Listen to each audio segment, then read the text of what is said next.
नमस्कार, मैं राशि। आप देख रहे हैं सी न्यूज़ भारत। वक्त हो चुका है यूपी बुलेटिन का। इस यूपी बुलेटिन में हम बात करेंगे भदोही की, जहां भाजपा कार्यालय में सदस्यता अभियान कार्यशाला का आयोजन किया गया। साथ ही चर्चा करेंगे उन्नाव की, जहां हरदोई मार्ग पर अज्ञात वाहन ने बाइक को जोरदार टक्कर मार दी। हादसे में 2 दोस्तों की मौत हो गई। इन तमाम खबरों पर करेंगे विस्तार से चर्चा। भाजपा कार्यालय में सदस्यता अभियान की कार्यशाला आयोजित की गई, जहां पर भाजपा के जिला प्रभारी नागेंद्र सिंह रघुवंशी मुख्य अतिथि रहे। कार्यशाला में नागेंद्र सिंह रघुवंशी ने सदस्यता के बारे में विस्तार से बताया। कहा कि सदस्यता अभियान में सभी जनप्रतिनिधियों और पदाधिकारियों और कार्यकर्ताओं को अपने स्तर से अधिक लोगों को सदस्यता ग्रहण कराएं। भदोही के सांसद डॉक्टर विनोद कुमार बिंद ने कहा कि भारतीय जनता पार्टी एक राजनीतिक पार्टी ही नहीं बल्कि एक विचारधारा है। भाजपा का उद्देश्य राष्ट्रीय निर्माण और जन कल्याण है। कहा कि भाजपा का कोई भी कार्यकर्ता लोगों के बीच में जाए तो सरकार की तरफ से संचालित तमाम योजनाओं के बारे में विस्तार से अवश्य बताए। भदोही से सी न्यूज़ संवाददाता प्रदीप दुबे की रिपोर्ट। शासन की मंशा अनुरूप फरियादियों को त्वरित न्याय की व्यवस्था हेतु प्रत्येक शनिवार आयोजित थाना समाधान व संपूर्ण समाधान दिवस के मौके पर जनपद के समस्त थानों पर थाना समाधान दिवस का आयोजन किया गया। जिलाधिकारी भदोही ने थाना कोइरौना और अपर पुलिस महानिदेशक पीयूष मौर्या वाराणसी ने थाना औराई तथा समस्त क्षेत्राधिकारी गढ़ द्वारा प्रशासनिक टीम के साथ सर्किल के थानों एवं समस्त थाना प्रभारियों द्वारा संबंधित थानों पर राजस्व टीम के साथ समाधान दिवस का आयोजन कर जनता की समस्याओं को सुना गया व उनका निस्तारण राजस्व कर्मियों की उपस्थिति में किया गया। भदोही से सी न्यूज़ संवाददाता प्रदीप दुबे की रिपोर्ट। प्रयागराज जिले के हंडिया थाना क्षेत्र के आसिफपुर गांव में 2 दिलों की प्यार की एक ऐसी लव स्टोरी जिसे देख और सुन करके आपकी आंखों में आंसू आ जाएंगे। लड़के पक्ष के लोगों के साथ हुए जुल्म सितम किसी फिल्मी स्टोरी से कम नहीं है। आरोप है कि लड़की के पिता, भाई और चाचा ने लड़के पक्ष के लोगों के घरों में आग लगाकर उन्हें मारपीट कर गाँव से भगा दिया है, जो दर बदर भटकने को मजबूर है। काबिले गौर बात तो ये है कि आगजनी की पुलिस ने केस भी दर्ज नहीं किया है। बता दें कि लव स्टोरी के संबंध में आसिफपुर गांव के मजदूर ओम प्रकाश गौतम के 3 बेटों में सबसे बड़ा बेटा पवनजीत गांव का ही एक सजातीय युवती बिल्लू को अपना दिल दे बैठा। नतीजा ये रहा कि दोनों का प्यार परवान चढ़ा और गांव से 27 अक्टूबर 2023 को फरार हो गए। दोनों बालिग होने की वजह युवती के बयान के आधार पर मामले में लड़की पक्ष के लोग कुछ नहीं कर पाए और हाथ मलते रह गए, जिससे 2 नवंबर 2023 को दोनों ने कोर्ट मैरिज कर ली। प्यार की जीत होने के कारण लड़के पक्ष के लोगों पर युवती के परिजन जुल्म सितम ढाना शुरू कर दिए। आरोप है कि लड़की पक्ष के लोगों ने लड़के के 80 वर्षीय बाबा राधेश्याम, पिता ओम प्रकाश समेत सभी कुनबे पर जुल्म सितम ढाना शुरू कर दिया।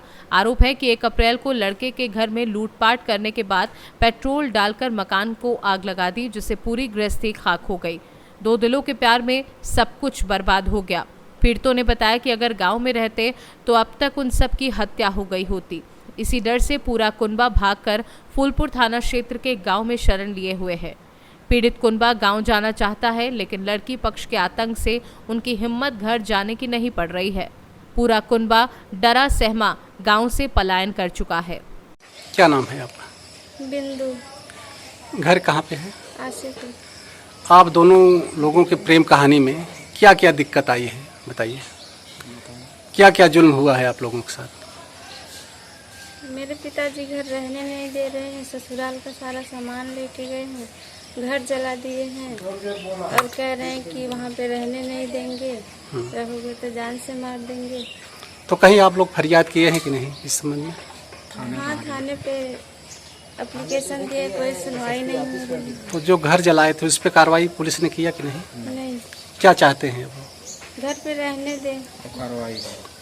तो वहाँ डर कुमारी इस समय कहाँ पे हैं आप लोग? संदलपुरी। भाग के वहाँ से कितने दिन हुए आए यहाँ पे? 4 महीने हो गए। डर से यहाँ आप लोग रह रहे हैं? हाँ। प्रयागराज से सी न्यूज़ संवाददाता रणविजय सिंह यादव की रिपोर्ट। हंडिया कोतवाली क्षेत्र के दोबाहा गांव में 2 साल की मासूम बेटी और पति को छोड़कर ससुराल से भागी बहू प्रेमी के साथ रहने की जिद पर अड़ी। बताते चले कि हंडिया कोतवाली क्षेत्र के दोबाहा गांव निवासी निर्मला देवी का आरोप है कि बीते 21 अगस्त की रात को बहू जो अपने पति और 2 साल की मासूम बेटी को छोड़कर प्रेमी के साथ भाग गई। रात में जब पति और उसकी मां खोजबीन करने लगे तो कहीं पता नहीं चला।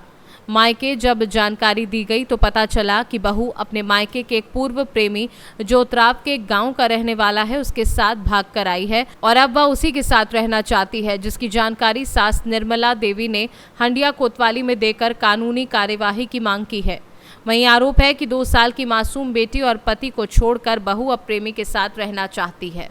9 बजे रात बुधवार के 21 तारीख के घर से निकली है। कौन निकला है? तो बहू हमारी। हाँ। निकली जब मैं बिटिया रोवे लगी है, देखने लगे खटिया पर, तू है ही नहीं है। तो अपने लड़के के गए कमरा में गए उठावे तो बोली, हम बोले कि बेटा वो तो कहाँ गई, वो हेरो जब हेरे लगे तो मिल गई है। तो अभी जानकारी हुआ कि आपकी बहू कहाँ है? उतराव थाने में। तो किसके साथ गई है? वो जौन के साथ प्यार करते हुए साथ गई। ये जो बच्चा आप ली है, ये बच्चा किसका है? और बच्चा हमारा नाती है, वो नहीं लिए, बच्चा लाइक नहीं है। आपकी बहू की लड़की है? हाँ, कितने साल की है? बहू के कितने साल के है? ये 1.5 साल के। तो आपकी बहू यानी अपने प्रेमी के साथ फरार हुई है? हाँ हाँ। मायके वालों ने क्या कहा? वो लोग बोलन कि आए अपने प्रेमी के साथ। अच्छा, तो अभी आप हंडिया थाने पर आई है एप्लीकेशन देने? क्या नाम है आपका? निर्मला देवी। गाँव? दोबाहा। आपकी बहू कितने बच्चे की माँ है? पहली है। एक बच्चे की। हाँ ये। प्रयागराज से सी न्यूज़ संवाददाता रणविजय सिंह यादव की रिपोर्ट। फतेहपुर 84 थाना क्षेत्र के गांव तालेपुर रहली निवासी अजय पुत्र टेकराम उम्र 20 वर्षीय तथा अंशु पुत्र मुंशीलाल उम्र करीब 19 वर्षीय बाइक से बांगरमऊ अपने दोस्त को बस स्टॉप छोड़ने गए थे, जहां से देर रात करीब 8:30 बजे वापस आ रहे थे। अभी वह टांडा सातन गांव के सामने पहुंचे ही थे कि तभी किसी अज्ञात वाहन ने बाइक में टक्कर मार दी, जिससे दोनों गंभीर रूप से घायल हो गए। घटना होते ही वहां पर भीड़ लग गई। राहगीरों की सूचना पर मौके पर पहुंची एम्बुलेंस में राहगीरों ने दोनों घायलों को सीएचसी अस्पताल भेजा, जहां गंभीर हालत को देखते हुए डॉक्टरों ने उन्हें जिला अस्पताल रेफर कर दिया, जहां डॉक्टरों ने उन्हें मृत घोषित कर दिया है।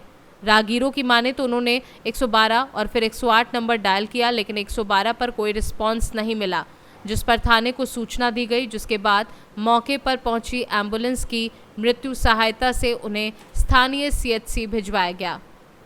उन्नाव से सी न्यूज़ संवाददाता सुशील यादव की रिपोर्ट।